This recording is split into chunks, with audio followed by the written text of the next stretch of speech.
Assalamualaikum warahmatullahi wabarakatuh. Alhamdulillah kita kembali lagi nih di pembelajaran daring kita hari ini. Nah, Miss harapkan you itu menjaga kesehatan dan selalu semangat untuk belajar daringnya. Untuk mempersingkat waktu, baiklah kita mulai pembelajaran kita dengan lapas basmalah. Bismillahirrahmanirrahim. Mari kita tonton videonya. Assalamualaikum warahmatullahi wabarakatuh. Kita balik lagi di tema 8, subtema 2, bumiku dan musimnya. Nah, adapun tujuan pembelajaran kita kali ini, kamu itu dapat mencari informasi penting dari bacaan, kemudian kamu dapat mampu menjelaskan peristiwa rotasi bulan, dan kamu dapat menjadi lebih mengenal dan memahami jenis-jenis tari kreasi daerah. Oke, kita pembahasan pertama ini adalah mengenai perputaran bumi mengelilingi matahari. Nah, perputaran bumi mengelilingi matahari dan perputaran bulan mengelilingi bumi menyebabkan gerhana bulan dan gerhana matahari. Apa sih perbedaan antara keduanya? Nah, bagaimana posisi bumi, bulan, dan matahari jika terjadi gerhana bulan atau gerhana matahari agar kamu dapat memahaminya? Coba kita lihat ini ya, Nak. Nah, gerhana bulan, pernahkah kamu melihat gerhana bulan? Pernah tuh, Nak, yang waktu itu kita sering di share di WA mengenai gerhana bulan kan. Nah, kapan gerhana bulan dapat dilihat? Nah, gerhana bulan hanya mungkin terjadi pada malam hari ya, Nak, ketika bulan purnama. Gerhana bulan terjadi ketika kedudukan bulan, bumi, dan matahari membentuk garis lurus. Kedudukan bumi berada di antara bulan dan matahari seperti gambar ini. Nah, ini dia. Dia itu sejajar, oke? Nah, kemudian pada waktu gerhana bulan, cahaya matahari itu seharusnya diterima bulan, terhalangi bumi. Kemudian bulan berada dalam bayang-bayang bumi. Nah, bayang-bayang bumi ada dua macam, yaitu umbra dan penumbra. Nah, ada dua macam gerhana bulan, yaitu gerhana bulan total yang sempurna banget ya, Nak, dan gerhana bulan sebagian. Gerhana bulan total terjadi ketika posisi bulan berada pada umbra bumi sehingga bulan tertutup penuh oleh bayangan bumi. Nah, adapun gerhana bulan sebagian terjadi ketika hanya setengah bagian bulan masuk ke dalam umbra bumi. Nah, bulan bergerak dan masuk ke daerah penumbra bumi. Nah, coba kamu lihat nih. Ini bumi kemudian melakukan gerak rotasi dan gerak revolusi ya, menyebabkan perbedaan waktu dan pergantian siang dan malam. Kemudian kalau bumi melakukan gerakan revolusi, dia itu menyebabkan pembuatan sistem kalender Masehi, gerhana bulan, gerhana matahari, dan pergantian musim.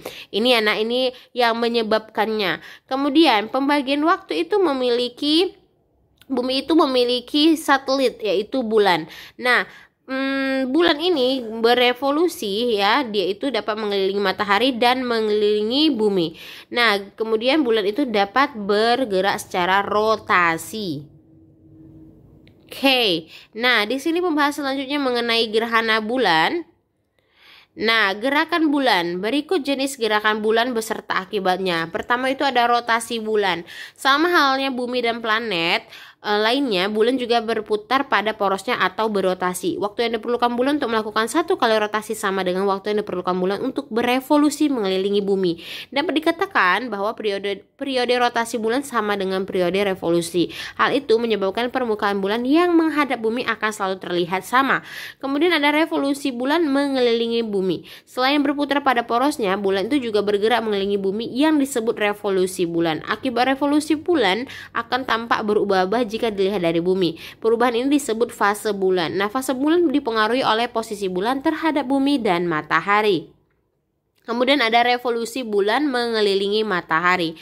Selain berputar pada porosnya dan bergerak mengelilingi bumi, bulan itu juga bergerak mengelilingi matahari karena bulan merupakan satelit alami bumi yang selalu bergerak mengiringi bumi. Ketika bumi bergerak mengelilingi matahari, bulan pun melakukan hal yang sama, Nak. Nah, waktu yang diperlukan bulan mengelilingi matahari sama dengan waktu yang diperlukan bumi mengelilingi matahari. Dapat disimpulkan bahwa dalam satu tahun, bulan hanya satu kali bergerak mengelilingi matahari dan 12 kali nih bergerak mengelilingi bumi. Hal inilah yang menyebabkan ada 12 bulan selama satu tahun di dalam kalender. Manusia hanya dapat merasakan akibat yang ditimbulkan oleh gerakan bulan, baik gerakan rotasi maupun gerakan revolusi. Kan nggak mungkin kita berputar-putar di situ kan, Nak. Nah, berikut ini akibat-akibat gerakan bulan. Pertama, adanya fase-fase bulan. Kedua, terjadinya pasang surut air laut. Ketiga, terjadinya gerhana. Dan keempat, permukaan bulan terlihat dari bumi selalu sama. Nah, di sini ada tugas kamu. Tugas. Nah, di sini kamu itu mendapatkan informasi dari bacaan di atas kan? Nah, di sini ada peta konsepnya, peta pikirannya.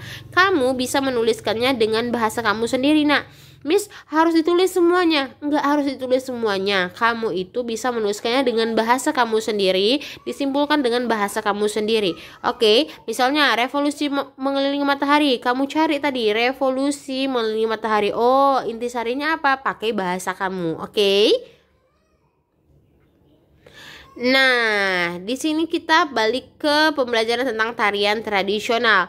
Nah, di sini misalkan menjelaskan mengenai tari gantar, gerakan tari gantar ya, yang pakai tongkat itu. Nah, gerakan tangan memegang kusa ya, menggenggam dari bawah ke atas dan ibu jari melingkar kusa dari atas. Nah, posisi kusa vertikal saat digenggam. Yang kedua, gerakan tangan memegang senak atau tongkat. Nah, dasar gerakan ini memegang senak dan cara menggenggamnya itu pakai 4 jari. Nah, insya Allah kalau misalnya Allah mengizinkan kita untuk masuk lagi, kita bisa nih ya, karena prakteknya kayak gini, karena Oke, kemudian ada lagi gerakan kaki dan gerakan berjalan. Nah, posisi awal kedua kaki sejajar, sebelum kaki dilangkahkan, ujung jari kaki menumpuk atau menyentuh lantai. Kemudian dilangkahkan gitu. Dan seperti gambar yang di samping ini. Nah, kemudian ada gerakan posisi badan, di mana gerakan ini biasanya dilakukan oleh orang pedalaman Kalimantan Timur. Nah, untuk lebih jelasnya kamu bisa ngeliat langsung di video di YouTube mengenai gerakan tari gantar ya nak ya. Oke, segitu dulu penjelasan dari Miss. Kalau kamu belum mengerti, kamu bisa membuka buku kamu, buku tema 8, atau kamu mencari sumber lain untuk mempelajarinya, atau bertanya langsung dengan Miss. Oke, Assalamualaikum, bye-bye.